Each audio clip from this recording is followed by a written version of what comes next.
亲爱的朋友们，欢迎来到微光夜读。白婉，你当真觉得我没资格坐在这儿？我的声音不大，却像一根针，精准地扎破了这场顶级商业峰会虚伪的喧嚣。她挽着助理的手，一身高定晚礼服，璀璨如女王。而我，她的丈夫，却被安排在角落，与食堂的厨师和保洁大妈们挤在一桌。助理赵凯那张涂满发胶的脸上堆满了鄙夷。林峰，你一个靠老婆养的窝囊废，也不撒泡尿照照自己什么德行？白总的脸都让你丢尽了。我没理他，目光死死锁住白婉。他终于皱起了好看的眉头，那双我曾深爱过的眼睛里，此刻只剩下冰冷和不耐。林峰，你闹够了没有？别在这儿给我丢人现眼！一句话将我3年的婚姻彻底钉在了耻辱柱上。我笑了，笑得有些悲凉。好，很好，白婉，这是你选的。接下来开始我们本期故事，记得点击订阅并开启小铃铛。1年1度的金鼎商业盛典，在全城最奢华的国际会展中心拉开帷幕。流光溢彩的灯光下，汇聚了整个东海市最顶尖的名流与企业家。我的妻子，白氏集团的总裁白婉，是今晚最耀眼的明珠之一。她凭借着近乎奇迹般的商业手段，在短短3年内，将一个濒临破产的家族企业打造成了市值100亿的行业巨头，成了无数人仰望的商业女神。出发前，他扔给我一套皱巴巴的西装，语气里带着施舍般的命令：今晚跟我去个酒会，别给我惹事。我默默地换上，熨烫平整。我以为3年的夫妻，就算没有爱情，至少也该有几分亲情和尊重。我以为他带我出席这种场合，是终于愿意承认我的身份。可我错了，错得离谱。红毯上，他亲密地挽着他的首席助理赵凯，在无数闪光灯下笑靥如花，郎才女貌，仿佛他们才是一对璧人。而我像个可笑的跟屁虫，被保安拦在了红毯之外，从员工通道灰溜溜地进了会场。入场后，侍者引着我穿过一个个衣香鬓影、觥筹交错的贵宾席，最终停在了最偏僻的角落。18号桌，桌上坐着的是几个穿着厨师服和保洁制服的大叔大妈，他们看着我这个西装革履的异类，眼神里充满了局促和不解。桌牌上“后勤保障组”5个大字，像一记响亮的耳光，狠狠抽在我的脸上。我僵在原地，浑身的血液仿佛瞬间凝固。3年来，我为他洗衣做饭，包揽所有家务，让他能毫无后顾之忧地拼事业。我放弃了自己的所有，甘愿成为他背后的男人，换来的就是这个。我的心一寸寸地冷了下去。就在这时，赵凯端着一杯香槟，施施然地走了过来。他居高临下地看着我，嘴角挂着毫不掩饰的讥讽：林先生，白总特意给你安排的位置，还满意吗？他故意把林先生3个字咬得很重，充满了戏谑。这里才最适合你吗？毕竟你和他们一样，都是服务人员，只不过你是专门服务白总一个人的。周围几桌的人闻声看来，目光里带着看好戏的玩味。我没有说话，只是抬起头，静静地看着他。我的沉默似乎助长了他的气焰。他凑近一步，压低声音，用只有我们2人能听到的音量说：一个大男人心安理得地吃软饭，你还真是一点脸都不要了。要不是白总心善，你现在还在大街上要饭呢。我告诉你，白总和我才是天造地设的一对，我们有共同的语言，共同的事业。而你，不过是他无聊时养的一条狗。识相的就自己滚蛋，别脏了白总轮回的路。每一个字都像淬了毒的刀，扎进我的心里。我慢慢地攥紧了拳头，指甲深深嵌入掌心，却感觉不到丝毫疼痛。我缓缓站起身，目光越过他，投向了主桌的方向。白婉正和几个商业大佬谈笑风生，他感受到了我的注视，转过头来，脸上完美的笑容瞬间消失，取而代之的是一丝愠怒和警告。他似乎在用眼神告诉我：安分点，别惹事。我忽然就笑了，哀莫大于心死，原来是这种感觉。我不再压抑自己的情绪，一步步朝着主桌走去。我的脚步不快，但每一步都像是踩在了所有人的心跳上。会场里的喧嚣仿佛在这一刻被按下了静音键，所有人的目光都聚焦在我这个不速之客身上。赵凯脸色一变，急忙想上来拦我，却被我一个冰冷的眼神逼退。我径直走到白婉面前，停下。我们就这样对视着，一个站在万众瞩目的荣光里，一个来自无人问津的角落。白婉，你当真觉得我没资格坐在这儿？我开口，声音平静的可怕。赵凯见状，立刻跳了出来，指着我的鼻子破口大骂：林峰，你疯了吗？你一个靠老婆养的窝囊废，也不撒泡尿照照自己什么德行？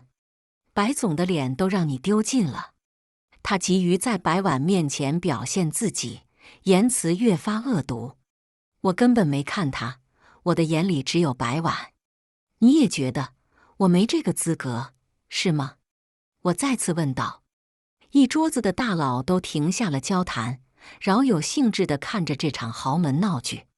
白婉的脸上青一阵白一阵，他没想到我敢当着这么多人的面让他下不来台。他深吸一口气，压抑着怒火，声音从牙缝里挤出来：林峰，你闹够了没有？别在这儿给我丢人现眼。丢人现眼。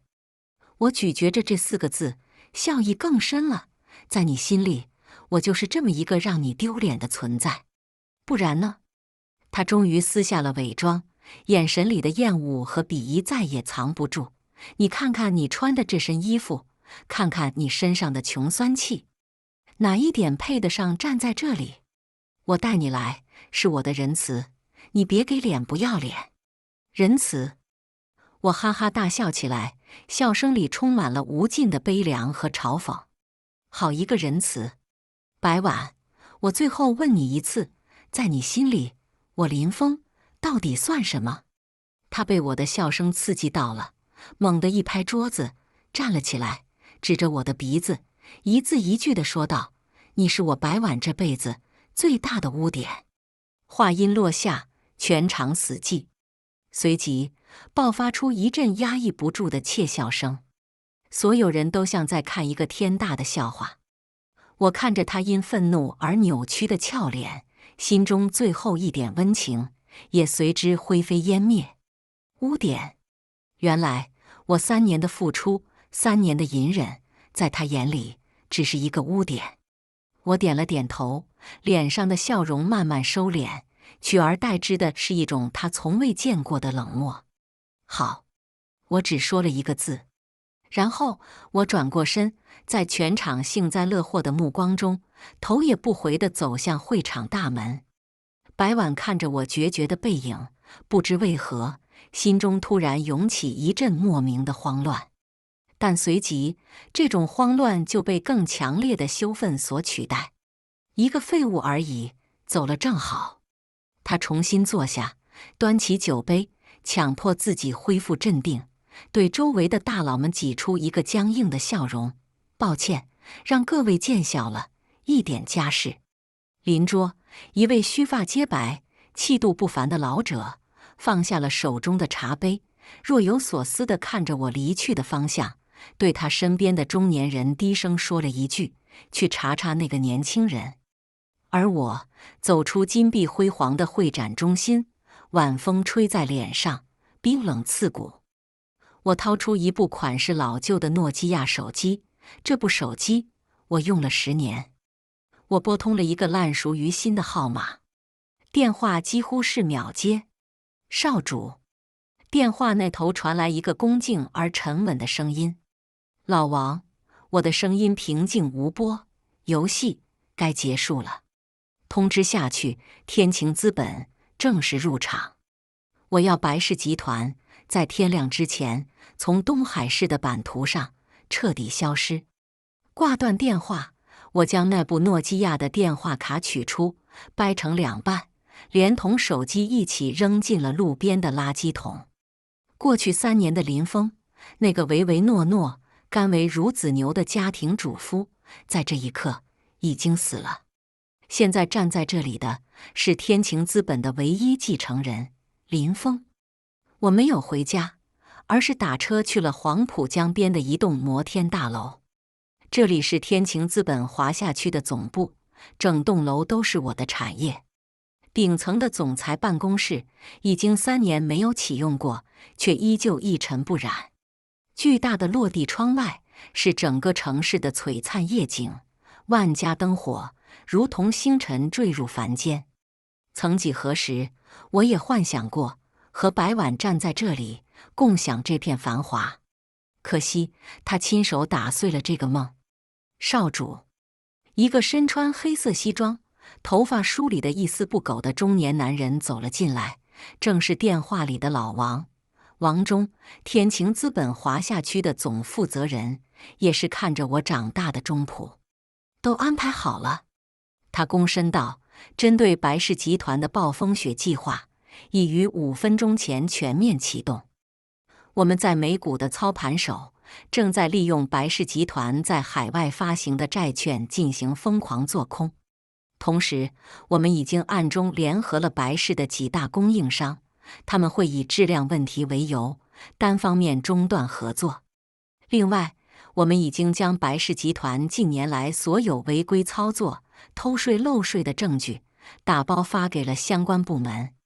三管齐下，几晚过后，白氏集团将资不抵债，股价雪崩，回天乏术。王忠的汇报冷静而高效，这就是天晴资本的力量，如同潜伏在深海的巨鲨，不出则已，一出必定一击致命。我点了点头，走到办公桌后坐下，看着屏幕上白氏集团那条断崖式下跌的股价 K 线图，心中没有丝毫波澜。这一切本可以避免的。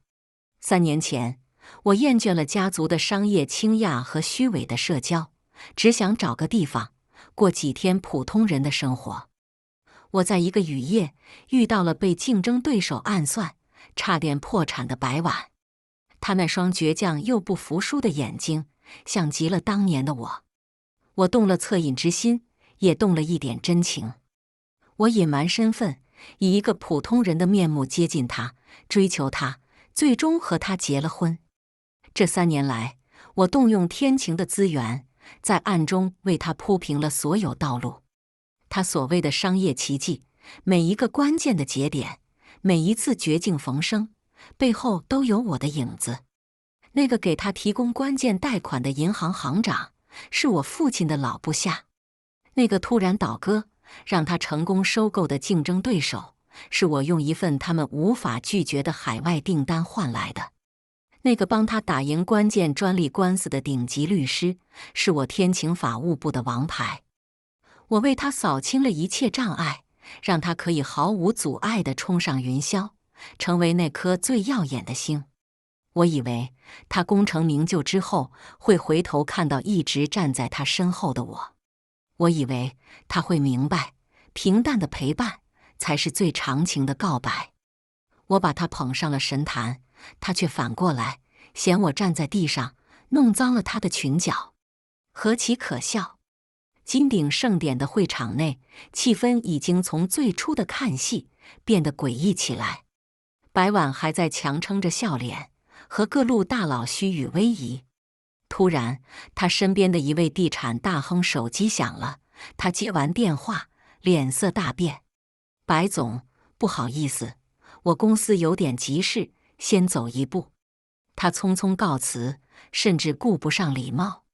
紧接着，一个又一个的大佬都接到了类似的电话，他们的表情从惊讶到凝重，再到惊恐。白氏的股票崩了，美股那边已经跌停了。听说白氏的几大核心供应商集体宣布断供，还有人爆料，税务部门已经成立专案组，连夜进驻白氏集团了。一条条惊天动地的消息像炸雷一般在会场里传开，所有人都用一种见了鬼的眼神看着白婉。前一秒还是万众瞩目的商业女神，下一秒她的商业帝国就已经摇摇欲坠。白婉的脸瞬间血色尽失，一片惨白。她颤抖着手拿出自己的手机，上面铺天盖地全是关于白氏集团的负面新闻。股价 K 线图上那条触目惊心的绿色直线，像一把利剑刺穿了他的心脏。怎么会这样？为什么会这样？一切都好好的，为什么会突然之间天崩地裂？他的脑海里猛然闪过林峰转身离去时那个冰冷决绝的背影。是他，一定是他。这个念头一冒出来，连他自己都觉得荒谬。一个只会洗衣做饭的窝囊废，怎么可能有这么大的能量？可是除了这个解释，他找不到任何其他的理由。这一切发生得太巧了，巧得就像一场精心策划的报复。林峰，他失魂落魄地念着我的名字，眼神里充满了恐惧和难以置信。赵凯也慌了神，他冲到白婉身边，急切地问：“白总，这到底是怎么回事？是谁在搞我们？”白婉没有回答他，他推开所有人，像疯了一样冲出会场。他要找到我，他要当面问清楚。他拨打我的电话，听筒里传来的却是冰冷的“您拨打的号码已关机”。他开着车，疯了一样的在街上寻找我的身影。回到我们那个所谓的家，里面空无一人。衣柜里，我那几件廉价的衣服已经不见了。这个家里，所有关于我存在过的痕迹都消失得一干二净，仿佛我从来没有出现过。白婉瘫坐在冰冷的地板上，前所未有的恐慌像潮水一般将她淹没。她终于意识到，她可能失去的不仅仅是一个她看不起的丈夫，而是那个能为她撑起整个世界的人。那一夜，白婉注定无眠。白氏集团的总部灯火通明，所有高管都被紧急召回，气氛凝重得像是在开追悼会。查清楚了吗？到底是谁在背后搞鬼？白婉坐在总裁椅上，声音嘶哑，曾经光彩照人的脸上，此刻只剩下憔悴和疲惫。技术部总监满头大汗地汇报：“白总，对方的手段太高明了，我们根本追踪不到任何线索。他们在美股市场的操作快、准、狠，动用的资金量大到无法估量，就像凭空出现的一只巨兽。供应商那边呢？为什么会集体毁约？”白婉又问向采购总监。采购总监一脸苦涩，他们都说我们的原材料有质量问题，但我们都知道这只是借口。我私下打听了一下，好像是有一家叫天晴资本的公司，给了他们一份无法拒绝的长期合同，条件就是立刻和我们断绝关系。天晴资本，白婉皱起了眉头，这个名字他似乎在哪里听过，却又一时想不起来。他就像一个幽灵，在世界金融圈里流传，神秘而强大，但极少有人见过他的真面目。税务那边呢？我们的账目不是一直都很干净吗？白婉最后的希望寄托在了财务总监身上。财务总监的脸色比哭还难看。白总，我们有些为了上市而做的账目美化，还有一些避税的常规操作，平时没人查就算了，但现在对方把所有证据都摆在了桌面上，我们根本没法解释。一盆盆冷水将白婉心中最后一点侥幸也浇灭了。这是一个天罗地网。一个针对他、针对白氏集团早已策划好的必杀之局。他的脑子乱成一团浆糊，那个他最不愿意相信的猜测却越来越清晰。林峰，那个被他当成污点的男人，除了他还会有谁？赵凯，他突然厉声喊道：“白总，我在。”赵凯连忙应声，他现在也是六神无主。你现在立刻马上去给我查查林峰，把他这3年的所有行踪、所有联系人、所有的一切都给我查个底朝天。白婉的眼睛里布满了血丝，带着一种近乎疯狂的偏执。我不信，我不信他有这个本事。赵凯领命而去，动用了公司所有的人脉和资源，试图挖出我的底细。然而，结果却让他和白婉更加绝望。林峰的资料干净的就像一张白纸，孤儿，学历普通，没有任何出彩的工作履历。3年前来到东海市，然后就和白婉结了婚，成了家庭主妇。社会关系更是简单到可怜，除了白婉，几乎不与任何人来往。这样一个普通到不能再普通的人，怎么可能和那个翻手为云覆手为雨的神秘势力扯上关系？白总，会不会是我们想多了？赵凯小心翼翼地试探道：“也许只是巧合，我们可能在生意上得罪了什么我们不知道的大人物。”白婉没有说话，她死死地盯着那份空白的调查报告。越是干净，就越是可疑。这本身就是最大的不正常。一个活生生的人，怎么可能在现代社会里活得像个透明人？除非有人刻意抹去了他所有的痕迹。能做到这一点的，其背后的能量简直无法想象。白婉感到一阵彻骨的寒意，从脚底直冲天灵盖。他终于明白，自己到底招惹了一个怎样恐怖的存在。他这3年来的所有骄傲和成就，在对方面前不过是一个笑话。他所谓的商业帝国，不过是人家指缝里露出的一点阳光。人家想让你生，你就生；想让你死，你连挣扎的机会都没有。而他却把这份阳光的来源当成了脚下的污泥，肆意践踏。悔恨像毒蛇一样啃噬着他的心脏。就在白婉被绝望吞噬的时候，他的手机响了，是一个陌生的号码。他鬼使神差地接了起来。白婉，电话那头传来一个他意想不到的声音，是她的闺蜜苏晴。苏晴是华尔街顶级的投资分析师，常年待在国外，两人已经很久没有联系了。苏晴，你怎么会？白婉的声音带着一丝惊讶和颤抖。我看到新闻了。苏晴的声音很冷静。你惹上大麻烦了。我不知道。白婉的声音里带上了哭腔。在闺蜜面前，她终于卸下了所有的伪装和坚强。别哭。苏晴的语气不容置疑，哭解决不了任何问题。告诉我，你是不是得罪了一个叫林峰的人？白婉浑身一震，失声道：“你怎么知道？”电话那头的苏晴沉默了片刻，然后缓缓说道：“因为在华尔街，天晴资本的掌门人代号就是 L， 而他的中文名就叫林峰。”轰！白婉的脑子里像是有什么东西炸开了。天晴资本 L 林峰，这些线索终于串联成了一个让他灵魂战栗的真相。那个在他家默默洗了3年衣服，被他呼来喝去，被他当成窝囊废的男人，竟然就是那个传说中掌控着全球金融命脉的神秘巨头。这个现实比任何商业上的打击都让他感到崩溃。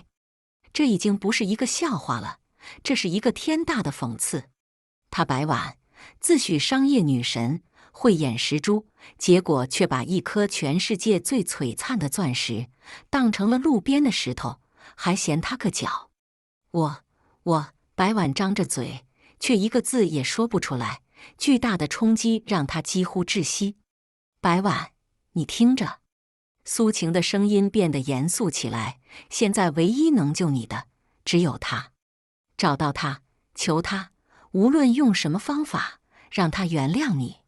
否则，白氏集团还有你都完了。可是我去哪里找他？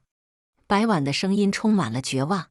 他走了，他把所有东西都带走了，电话也关机了。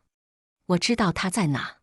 苏晴说，我可以帮你安排一次见面，但能不能把握住机会，就看你自己了。白婉像是抓住了最后一根救命稻草，连声道：谢谢你，苏晴，谢谢你。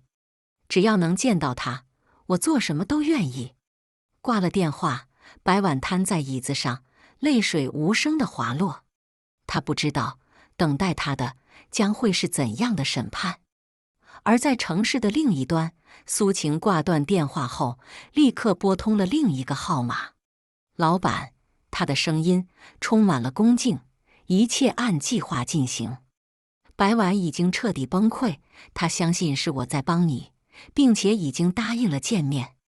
电话那头传来我平静的声音：很好，地点就定在环球金融中心的顶楼。我倒想看看他准备用什么来换取我的原谅。环球金融中心，东海市的最高建筑，宛如一柄刺破天穹的利剑。其顶层的云端套房不对外开放，是只为天晴资本最高层预留的私人空间。白婉按照苏晴给的地址来到了这里。她几乎一夜没睡，但还是强打精神，化了精致的妆，换上了一身她认为最能展现自己魅力的香奈儿套装。她以为这至少是一场谈判。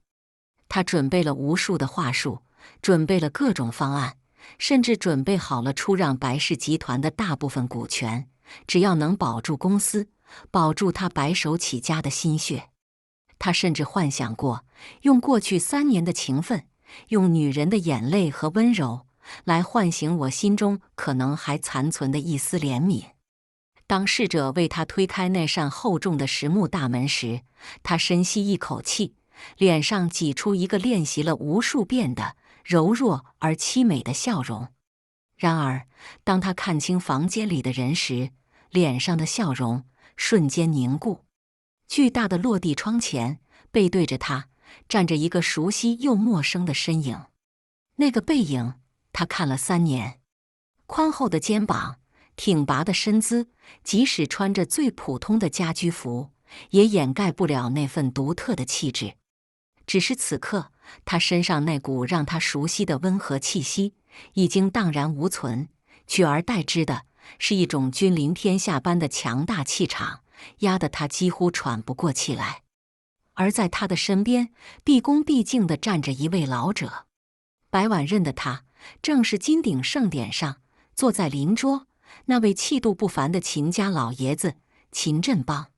秦家是东海市真正的百年望族，实力深不可测，连他白婉在秦老爷子面前都得恭恭敬敬地喊一声秦老。可现在，这位跺一跺脚就能让东海市抖3抖的大人物，却像个下属一样，恭敬地站在那个男人的身后。你们，白婉的大脑一片空白。那个身影缓缓转了过来，还是那张他看了3年的脸，轮廓分明，眼神深邃。只是那双眼睛里再也没有了往日的温情和宠溺，只剩下冰川般的冷漠和俯瞰众生的淡然。他手里端着一杯红酒，轻轻摇晃着，猩红的液体在杯壁上挂出优美的弧线。白总，我薄唇轻启，吐出的称呼让他如坠冰窟，别来无恙。白总，他叫他白总，这个称呼比任何恶毒的咒骂都更让他心痛。林峰，他的声音在颤抖，真的是你？天晴资本，真的是你？尽管苏晴已经告诉了他真相，但当他亲耳听到、亲眼看到这一幕时，那种颠覆性的冲击依然让他难以承受。我没有回答他这个问题，而是微微一笑，反问道：“不然呢？你以为是谁有这么大的能量，能在一夜之间让你的100亿帝国灰飞烟灭？”白婉的身体晃了晃，脸色惨白如纸。为什么？他艰难地挤出3个字，眼中充满了血丝和不解。你为什么要这么对我？我们是夫妻啊！夫妻？我像是听到了什么天大的笑话，忍不住笑出了声。白总，你现在还记得我们是夫妻？当你在金鼎盛典上挽着赵凯，享受着万众瞩目，却把我安排到后勤桌，和厨师保洁坐在一起的时候，你有想过我们是夫妻吗？当你的助理指着我的鼻子，骂我是吃软饭的窝囊废，你却冷眼旁观，甚至出言警告我不要给你丢人的时候，你有想过我们是夫妻吗？当你在所有人面前说我是你这辈子最大的污点时，你有想过我们是夫妻吗？我的每一句话都像一把重锤，狠狠地砸在他的心上。他的脸色一分分地变得惨白，身体摇摇欲坠。我不是那个意思，我当时只是太生气了。他语无伦次地辩解着，声音微弱得像蚊子哼。生气？我冷笑一声，向前逼近一步。强大的气场压迫得他连连后退。你有什么资格生气？你凭什么生气？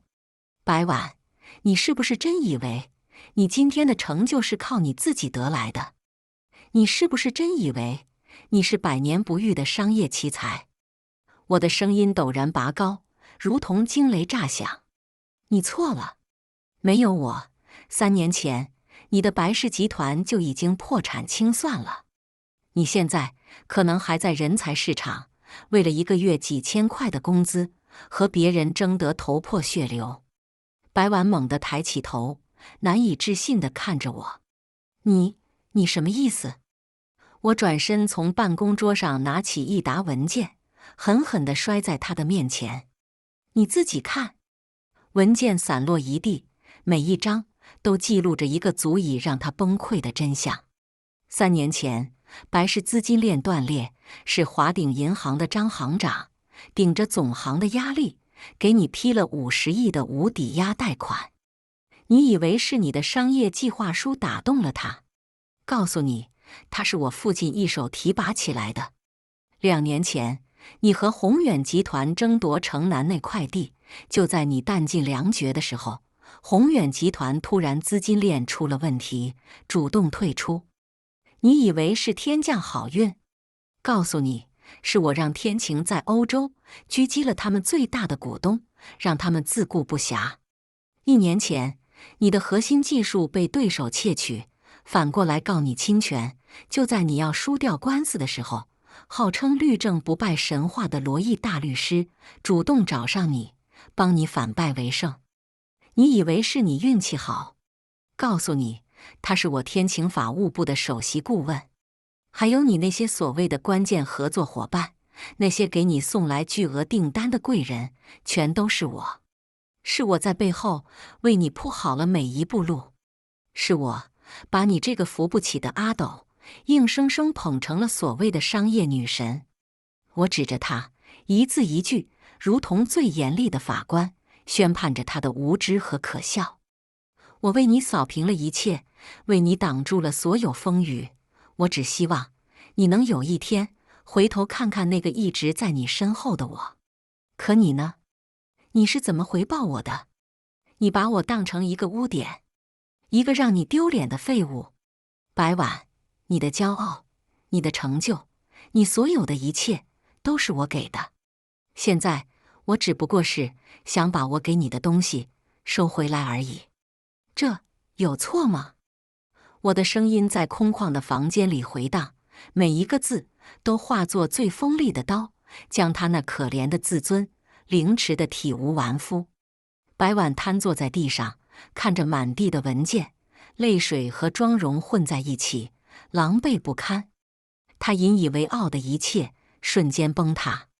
原来她不是什么女王，她只是一个活在童话里的木偶。而我就是那个一直在背后提线的巨人。现在巨人不想玩了，收走了所有的线，木偶便重重地摔在了地上。巨大的悔恨和痛苦像海啸一样将他吞没。他终于明白，他失去的究竟是什么。真相往往比刀子更伤人。白婉的世界在这一刻彻底崩塌了。她一直以为自己是掌控命运的女王，到头来却发现自己不过是别人棋盘上的一颗棋子，甚至连自己是棋子都不知道。这种从云端跌落的巨大反差，让她精神几近崩溃。不，这不是真的，这不是真的。她喃喃自语，失神地摇着头，仿佛这样就能否定一切。我冷冷地看着她，眼神里没有一丝怜悯。事到如今，你还在自欺欺人。我从秦老手中接过一个平板电脑，调出一段视频，扔到他面前。视频里是金鼎盛典那晚，赵凯在角落里对我说的那些话，一字不差，清晰无比。一个大男人心安理得地吃软饭，要不是白总心善，你现在还在大街上要饭呢。白总和我才是天造地设的一对，你不过是他无聊时养的一条狗。白婉看着视频里赵凯那副小人得志的嘴脸，听着那些不堪入耳的话，浑身都开始发抖。这是很惊讶吗？我收回平板，语气平淡。你以为你身边的人都是对你忠心耿耿的能臣干将？白婉，你的识人之明和你那可笑的商业天赋一样，都是个笑话。这个赵凯仗着你的宠信，这3年来背着你吃了多少回扣，收了多少好处，利用你的名义在外做了多少龌龊事，你自己心里有数吗？你把他当成心腹，当成蓝颜知己，在他眼里，你不过是他往上爬的梯子，和一个可以随时取而代之的傻女人。我顿了顿，看着他惨无人色的脸，继续说道：哦，对了，忘了告诉你，就在昨天晚上，你的这位天造地设的赵大助理已经打包好了公司的核心财务数据和客户资料，准备卖给你的死对头宏远集团了。什么？白婉猛地抬起头，眼中满是震惊和不敢置信。不可能，赵凯他不会背叛我的！他尖叫道。背叛？我嗤笑一声，对于一条随时准备弑主的狗来说，从来就没有忠诚，只有利益。不信，我可以让你亲眼看看。我拨通了苏晴的电话，开了免提。老板，苏晴的声音传来。鱼上钩了吗？我问道。已经入网了。苏晴汇报道，赵凯约了宏远集团的副总，在城西的蓝业会所交易，时间就在1个小时后。我们的人已经布控好了。很好。我挂断电话，看着已经面如死灰的白婉。现在你还觉得他不会背叛你吗？白婉的嘴唇哆嗦着，一句话也说不出来。他可以不信我，但他不能不信苏晴。苏晴是她最好的闺蜜，是她现在唯一的依靠。她怎么也想不到，那个平日里对她百依百顺，一口一个白总叫的比谁都亲热的赵凯，竟然会在她最危难的时候，从背后捅上最致命的一刀。为什么？为什么会这样？她瘫坐在地上，眼神空洞，仿佛被抽走了所有的力气和灵魂。曾经的朋友是假的。曾经的爱人是假的，曾经的忠臣也是假的。他这3年就像活在一个巨大的骗局里。我走到他面前，居高临下地看着他。现在你还觉得你有资格和我谈判吗？我的声音不大，却像一把千斤巨锤，彻底砸碎了他心中最后一点幻想。谈判？他拿什么来谈判？用一个即将破产的空壳公司，还是用他那可笑的被我一手缔造的商业女神光环？他现在一无所有，不，他还拥有满身的债务和即将到来的牢狱之灾。我错了。终于，他崩溃了，抱着我的腿，放声大哭起来。林峰，我真的错了，你原谅我好不好？求求你，你再给我一次机会。都是我的错，是我鬼迷心窍，是我有眼无珠。我不该那么对你，我不该说那些话。你看在我们3年夫妻的情分上，你放过我，放过白氏集团，好不好？他哭得撕心裂肺，鼻涕眼泪呼了一脸，再也没有了半分商业女神的模样，就像一个迷路的孩子。3年来，我第一次看到他如此脆弱，如此无助。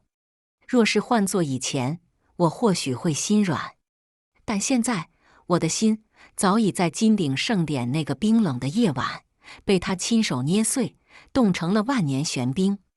我没有动，也没有说话，只是静静地看着他表演。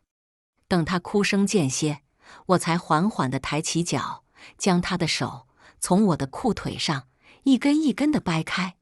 我的动作很轻，却带着不容置疑的决绝。白婉，我看着他泪眼婆娑的脸，一字一句地说道：“你知道吗？这个世界上最没用的东西就是后悔。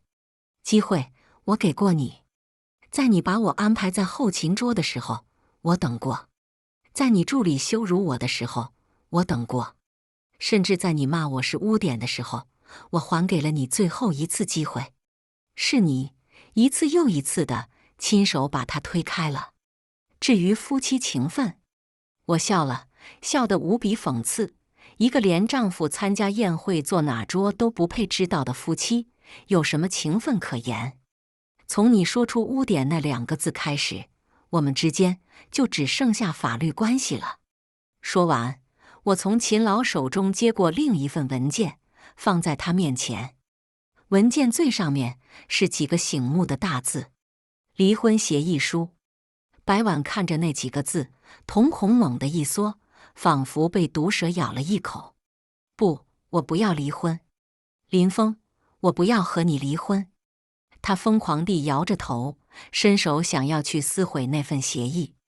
我轻轻一侧身，躲开了他。这由不得你。我的声音冷得没有一丝温度。你签或者不签，结果都一样，无非是多走一道法律程序而已。作为你我夫妻一场的情分，我给你留了最后一丝体面。在这上面签字，白氏集团的债务，我不会追究到你个人头上。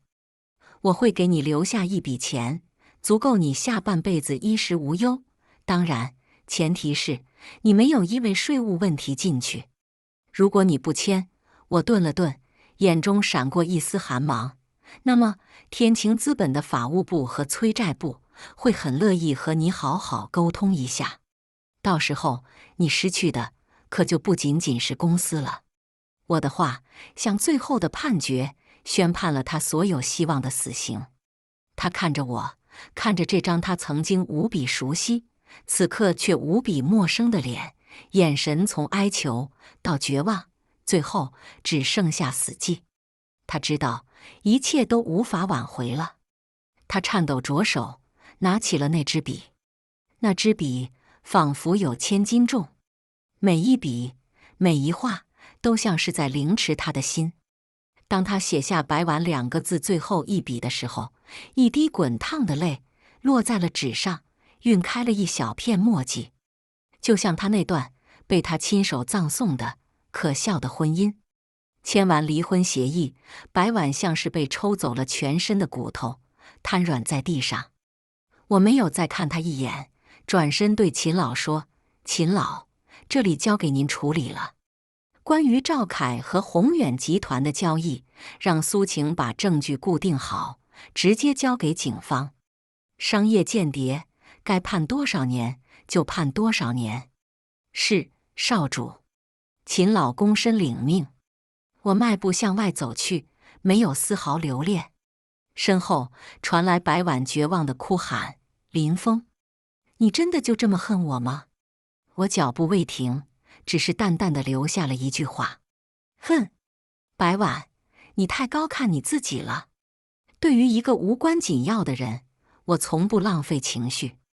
大门在我身后缓缓关上，将他所有的哭喊和悔恨都隔绝在了那个金碧辉煌的牢笼里。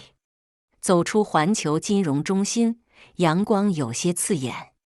我眯了眯眼，3年来第一次感觉如此轻松，就像一个背负了沉重枷锁的旅人，终于卸下了所有的重担。王中已经开着一辆低调的黑色宾利在楼下等候。少主，去哪里？回老宅吧。我坐进后座，闭上了眼睛。是时候回去见见老爷子了。东海市西郊紫金山路，这里是整个东海市最顶级的富人区，但最核心的位置却是一座占地广阔、戒备森严的中式庄园。这里就是林家的祖宅。当我踏入这座既熟悉又有些陌生的宅院时，所有遇到的仆人、护卫都齐刷刷地躬身行礼，恭迎少主回家。声音整齐划一，响彻云霄。我穿过9曲回廊，来到后院的一处荷塘边。一位身穿唐装、精神矍铄的老者正在悠闲地喂着池里的锦鲤。他就是我的爷爷林啸天，天晴资本的创始人，一个在全球商界跺一跺脚都要引发海啸的传奇人物。玩够了，知道回来了。爷爷没有回头，声音却清晰地传来，带着一丝笑意。爷爷。我走到他身边，轻声喊道。他应了一声，将手中的鱼食全部撒进池里，引得一群锦鲤疯狂争抢。他拍了拍手，转过身来，浑浊但锐利的眼睛上下打量着我。瘦了，也黑了。他点了点头，不过眼神里的那股子浮躁气没了，沉稳了不少。看来这3年的苦没白吃，让爷爷担心了。我低声道。担心？他哈哈一笑。我林啸天的孙子，要是连这点风浪都经不起，那还不如趁早找块豆腐撞死。我只是好奇，那个叫白婉的女娃娃，到底有什么魔力，能让你心甘情愿地给她当了3年的主夫？我沉默了片刻，脑海中闪过那个雨夜，白婉倔强不服输的眼神。或许只是在她身上看到了我曾经想成为却没有成为的样子吧。一个靠自己不靠家族也能闯出一片天的样子。只可惜那终究只是我的幻想。当他习惯了走我为他铺好的捷径后，他便再也回不去那条布满荆棘的窄路了。爷爷似乎看穿了我的心思，拍了拍我的肩膀。人啊，总是要经历一些事情，才能真正长大。你看上的不是那个人，而是你心中对平凡和纯粹的一种向往。现在梦醒了，是好事。他顿了顿，眼神变得锐利起来。那么接下来你打算怎么做？那个白氏集团就是一个烂摊子，你真打算就这么扔了？我摇了摇头，扔了太可惜。那毕竟是我亲手养大的孩子。哦，爷爷挑了挑眉，来了兴趣，你有什么想法？白氏集团的根基还在，技术和团队都还算不错，只是管理层出了问题。我缓缓说道，我会让苏晴带团队入驻，进行全面的资产重组和债务清算，剥离掉那些不良资产，重新整合业务线。至于白婉，我眼中闪过一丝冷意，她不是一直以商业女神自居吗？那就让她亲眼看着她引以为傲的公司在我手里会变成怎样一个真正的商业帝国。我要让她知道她丢掉的究竟是什么。我要让她这辈子都活在悔恨和不甘之中，这才是我对她最残忍的报复。让她亲眼看着我站在她梦寐以求却永远无法企及的顶峰，而她只能在山脚下卑微的仰望。爷爷听完我的话，满意地点了点头。不错，有我当年的风范，够狠也够绝。他笑着说：“既然回来了，就别走了。天晴华夏区的盘子，我老了，玩不动了，以后就交给你了。放手去做吧，整个林家都是你最坚实的后盾。”我重重地点了点头：“是，爷爷。”从这一天起，东海市商界迎来了一位新的王者，而关于我和白婉的故事也进入到了一个全新的篇章，一个只属于我的篇章。我回归林家的消息并没有刻意声张，但在东海市的上流圈层却像一颗重磅炸弹，掀起了惊涛骇浪。所有人都知道了，那个被白婉当众羞辱、被视为窝囊废的前夫林峰，竟然是神秘巨头天晴资本的唯一继承人。这个反转比任何电影剧本都要离奇和刺激。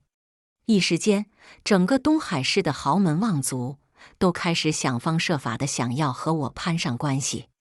各种宴会的请柬像雪花一样飞进了林家老宅。曾经那些在金鼎盛典上对我冷嘲热讽、看我笑话的人，如今一个个都托人带话，希望能当面向我赔罪。我一概不见。与此同时，关于白婉和白氏集团的后续也成了所有人茶余饭后的谈资。赵凯的罪名很快就坐实了，商业间谍罪加上职务侵占，数罪并罚，被判了15年有期徒刑，这辈子算是彻底毁了。宏远集团因为涉嫌不正当商业竞争，被相关部门处以巨额罚款，元气大伤，短时间内再也无法对我们构成威胁。而白氏集团在苏晴带领的天晴团队入驻后，开始了雷厉风行的改革。苏晴不愧是华尔街的精英，她的手段比白婉高明了不止一个档次。他先是快刀斩乱麻，裁掉了公司里所有像赵凯一样的蛀虫和关系户，然后迅速引进了天晴的先进管理体系和核心技术，对原有的业务进行了大刀阔斧的整合与升级。不过短短1个月，一个濒临破产的白氏集团就在他手中焕然一新，重新迸发出了惊人的活力。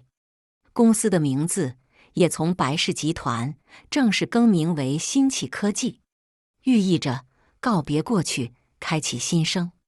而这一切，白婉都只能眼睁睁地看着。离婚后，她搬出了我们曾经的家。我确实给了她一笔钱，足够她下半辈子锦衣玉食。但对于一个曾经站在云端的女王来说，这种从天堂到地狱的落差，比杀了她还难受。她失去了公司，失去了地位，失去了所有人的尊重和仰望。她从一个商业传奇变成了一个彻头彻尾的笑话。她不甘心，她试图东山再起。她拿着我给她的那笔钱，想要重新创业。但她很快就绝望地发现，整个东海市已经没有了她的立足之地。没有银行愿意给她贷款，没有供应商愿意给他供货，甚至没有一个像样的员工愿意加入他的新公司。所有人都知道他是得罪了天晴资本，得罪了我林峰的人。谁跟他合作，就是跟我作对。在这个圈子里，没有人敢冒这个风险。他四处碰壁，受尽了白眼和冷遇。他终于体会到了3年前他破产时那种走投无路的绝望，不，比那时候更绝望。因为那时候他遇到了我，而现在他一无所有。有一次，苏晴来向我汇报工作，无意中提到了白婉的近况。他最近在面试，想找份工作。苏晴的语气有些复杂，但没有一家像样的公司敢要他。前几天，我听说他在一家小公司的面试上，被面试官当众羞辱了一顿，说他是个被豪门抛弃的扫把星。我端着茶杯的手微微顿了一下。他还来找过我。苏晴继续说道，他求我，想见你一面。他说他什么都不要，只要能当面跟你说声对不起。我放下茶杯，看着窗外的景色，淡淡的说道：“有这个必要吗？”苏晴沉默了。苏晴，我转过头看着她，我知道你和她曾经是闺蜜，但你要记住，你现在是我的人。我不想再从你嘴里听到任何关于她的消息，明白吗？我的语气不重，但苏晴却浑身一颤，立刻低下头。是，老板，我明白了。从那以后，苏晴再也没有在我面前提过白碗这2个字。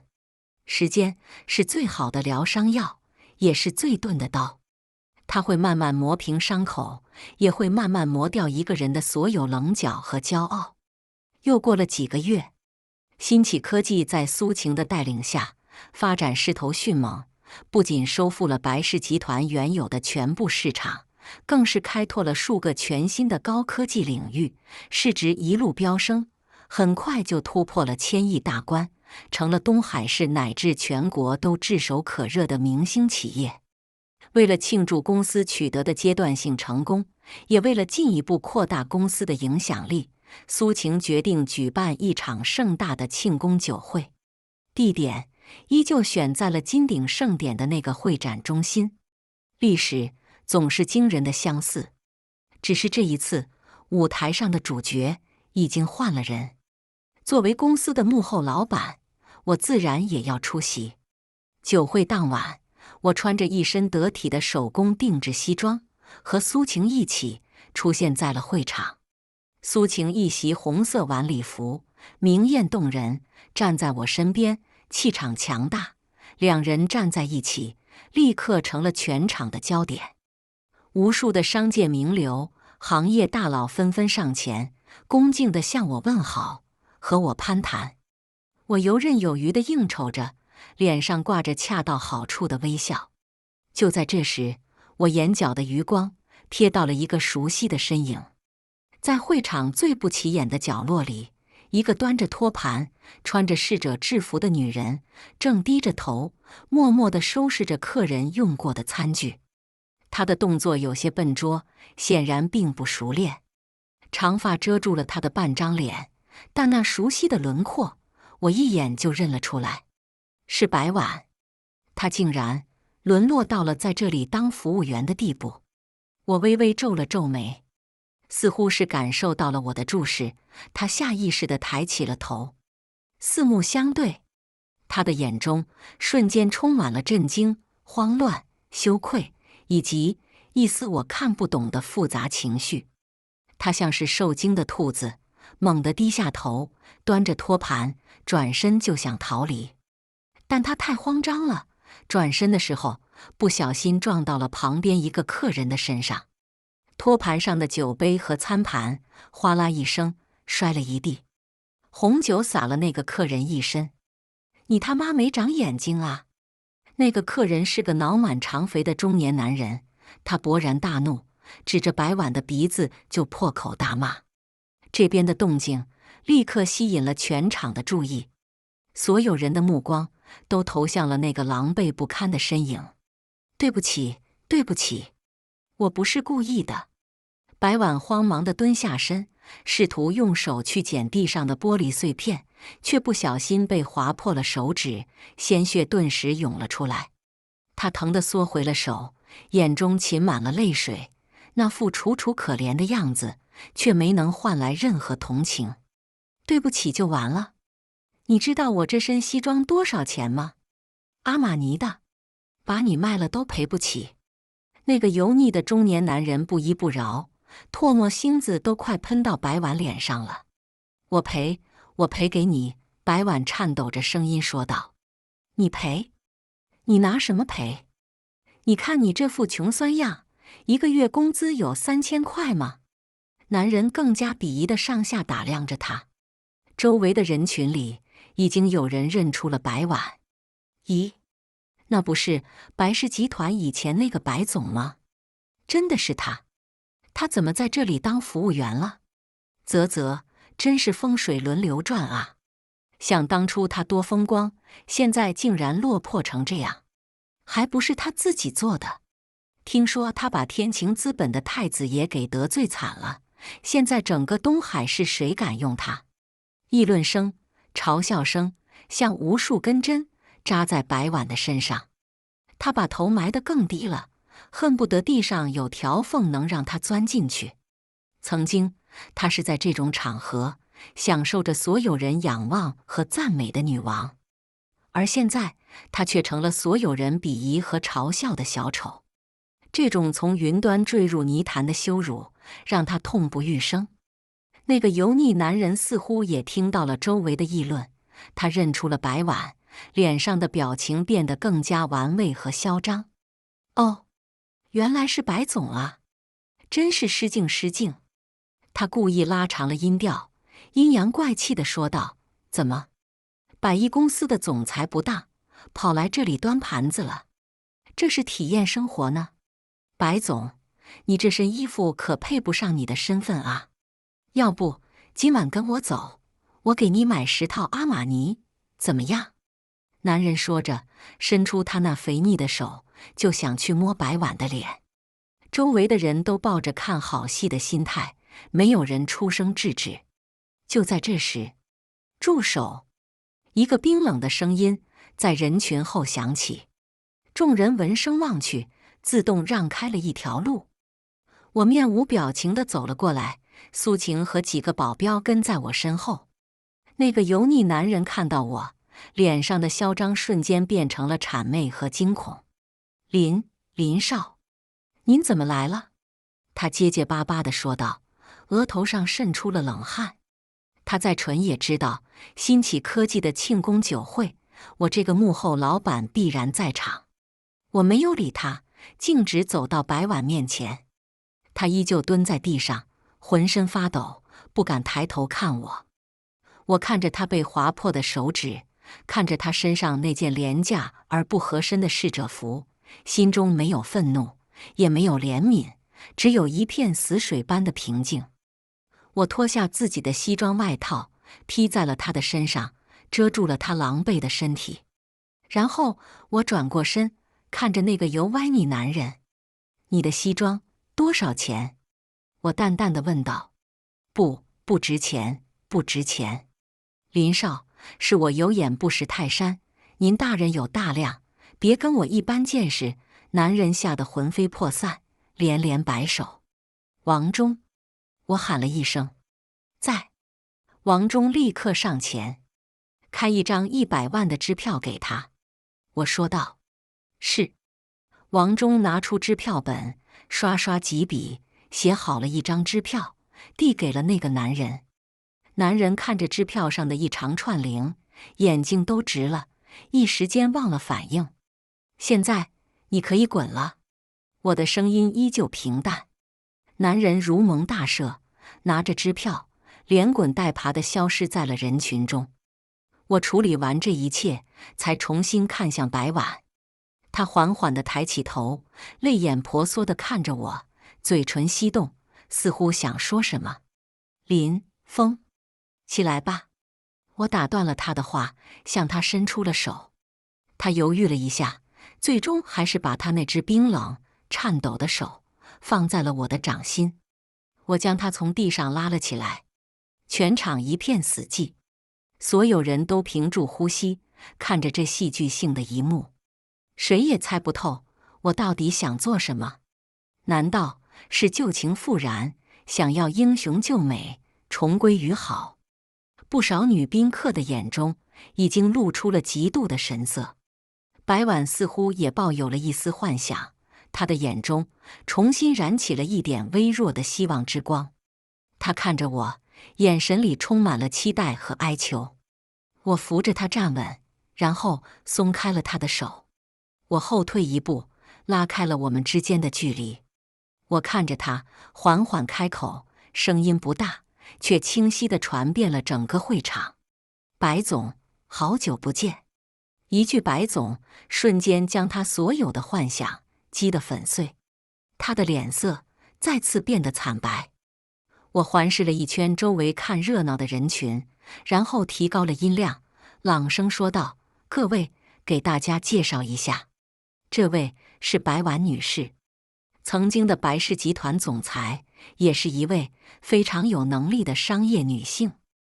我特意在"能力"2个字上加重了读音，其中的讽刺意味不言而喻。今天她能来我们新起科技的酒会当服务员，是我们的荣幸。为了感谢白女士的莅临指导，我决定个人出资向东海市慈善总会捐款1000万，款项就以白婉女士的名义捐赠。我的话让全场一片哗然，以她的名义捐款1000万，这是什么操作？是羞辱，还是……白婉也愣住了，她完全不明白我这么做的用意。我看着她迷惑不解的眼神，嘴角勾起一抹冰冷的弧度。白女士，你不用感谢我，这1000万不是给你的，也不是为了你。我只是想用这笔钱买断一样东西，买断我林峰这辈子做过的最愚蠢的一件事，那就是认识你。从今往后，你我之间再无任何瓜葛。你是死是活，是荣是辱，都与我林峰没有半点关系。你在我这里连一个路人都算不上。说完，我不再看他，转身对苏晴说道：“酒会继续，把闲杂人等都清理出去。”是，老板。苏晴立刻会意，对保镖使了个眼色。2个保镖立刻上前，一左一右，请着失魂落魄的白婉向会场外走去。白婉没有反抗，她像一个没有灵魂的木偶，任由他们架着。在经过我身边的时候，她用尽全身的力气，转过头，深深地看了我一眼。那眼神里有绝望，有悔恨，有不甘，还有一丝我从未见过的彻底的死寂。我与他对视着，面无表情，直到他的身影彻底消失在门口。我端起一杯酒，一饮而尽，冰冷的液体顺着喉咙一直凉到心里。白婉，这场由你开始的游戏，现在由我来画上句号。从此山高水长，我们永不相见。那场庆功酒会之后，白婉就彻底从东海市消失了，没有人知道她去了哪里。有人说她受不了打击，精神失常，被送进了疗养院；也有人说她远走他乡，去了个没人认识她的小城市，隐姓埋名的生活；还有人说她已经不在人世了。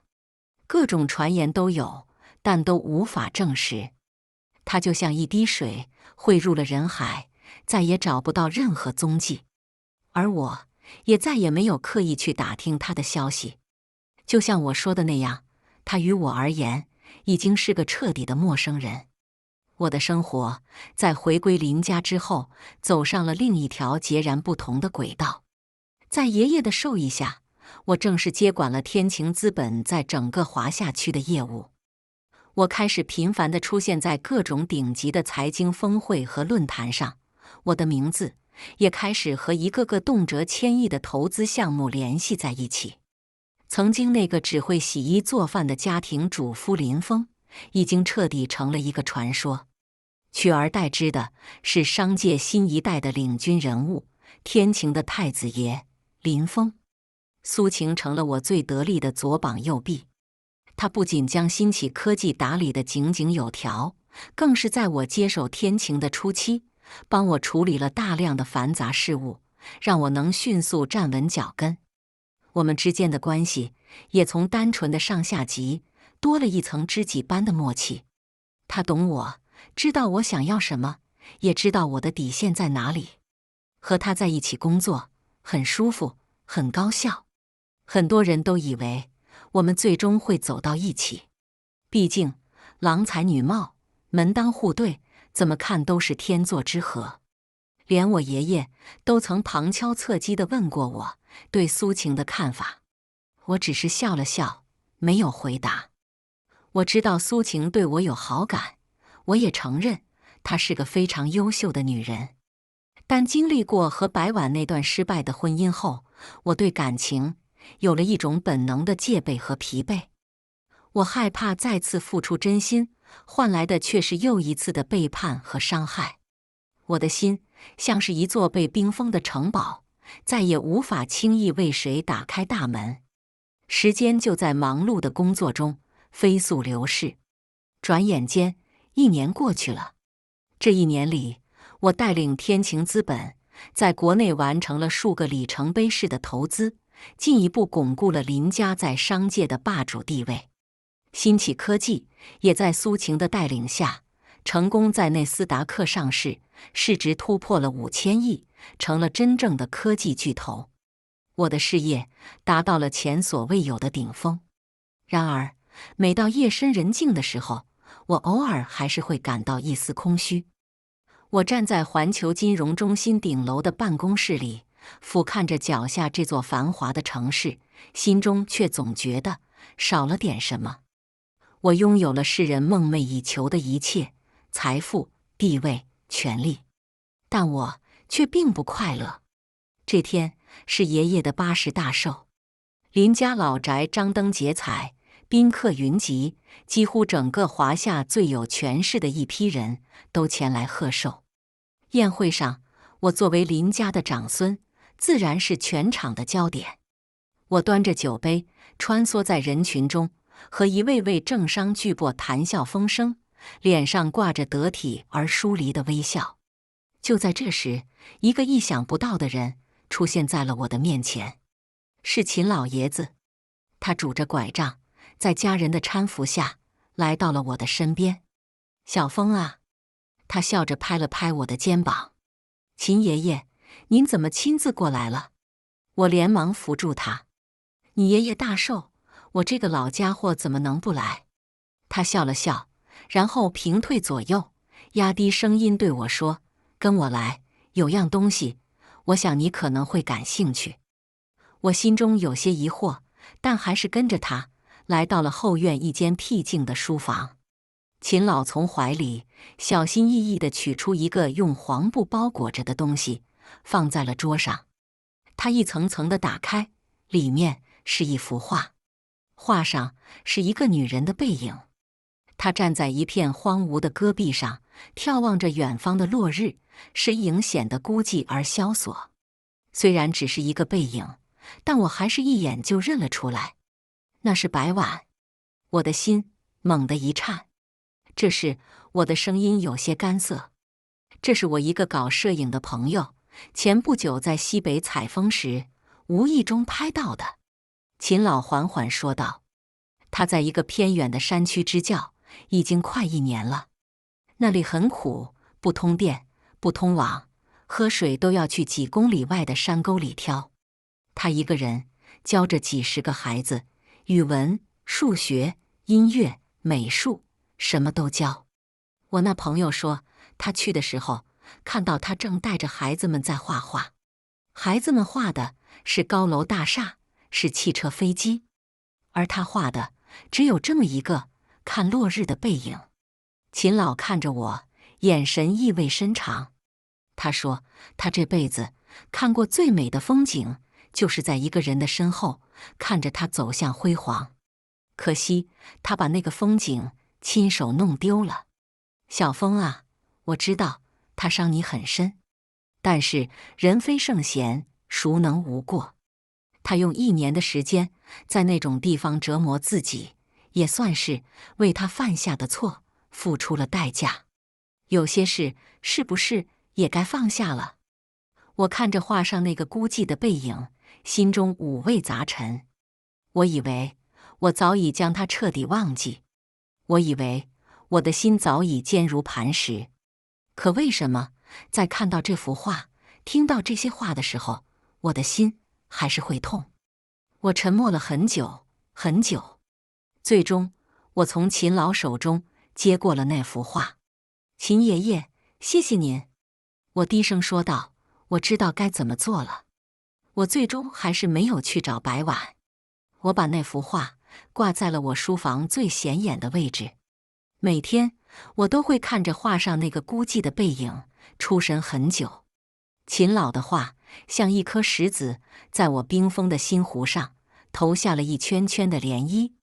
放下，说起来容易，做起来又谈何容易？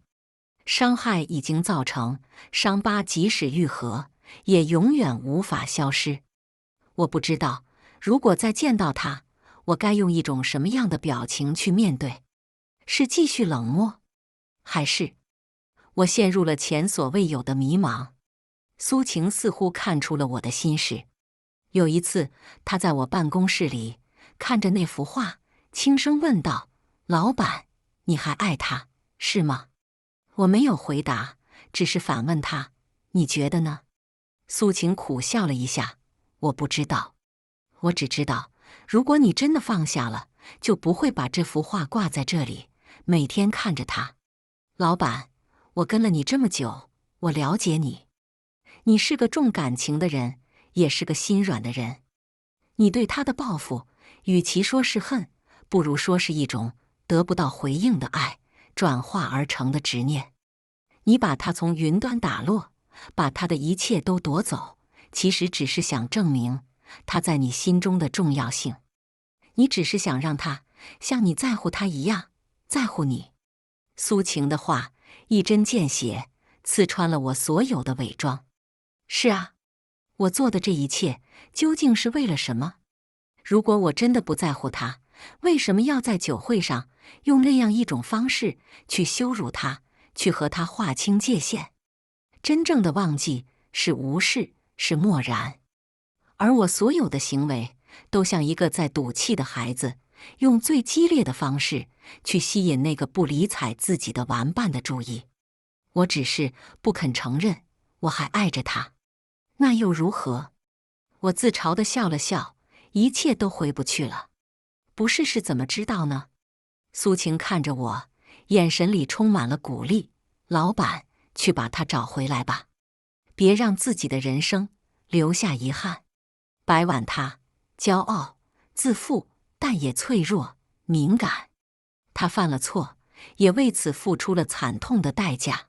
或许她需要的只是一个台阶，一个重新开始的机会。给她一个机会，也给你自己一个机会。苏晴的话在我的脑海里盘旋了很久。那天晚上，我做了一个梦，我梦回了3年前那个雨夜。他浑身湿透，狼狈不堪地蹲在路边，抱着膝盖，像一只被全世界抛弃的小猫。我撑着伞走到他面前，他抬起头，那双倔强而清澈的眼睛就那样撞进了我的心里。梦醒了，我坐在床上，看着窗外微亮的天色，心中终于做出了决定。我给王忠打了个电话，帮我备一下飞机，去一趟甘肃。飞机降落在离那个山区最近的县城。我换上了一辆越野车，在崎岖的山路上颠簸了7、8个小时，才终于在黄昏时分抵达了那个叫石头村的地方。村子很小，很破败，散落在光秃秃的山坳里。村口的学校是整个村子最像样的建筑，几间砖瓦房，墙壁上画着歪歪扭扭的彩色图案。我到的时候，学校已经放学了。一个瘦弱的身影正拿着一把扫帚，在清扫着操场上的落叶。夕阳的余晖将他的影子拉得很长很长。他穿着一身洗得发白的旧衣服，头发简单地扎在脑后，脸上没有了任何妆容，皮肤被高原的紫外线晒得有些粗糙，但那双眼睛却比我记忆中任何时候都要明亮，都要干净。她就是白婉。她似乎也看到了我，停下了手中的动作，怔怔地站在那里，仿佛不敢相信自己的眼睛。我们就这样隔着一个操场遥遥相望，时间在这一刻仿佛静止了。我一步一步地向他走去，我的心跳越来越快。我准备了无数的话，却在看到他的那一刻，全都忘得一干二净。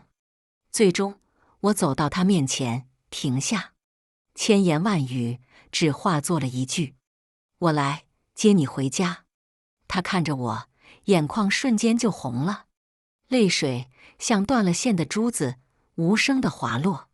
他没有说话，只是猛地扔掉扫帚，扑进了我的怀里，紧紧地抱住了我，仿佛要将他这1年来所有的委屈、思念和悔恨都融进这个拥抱里。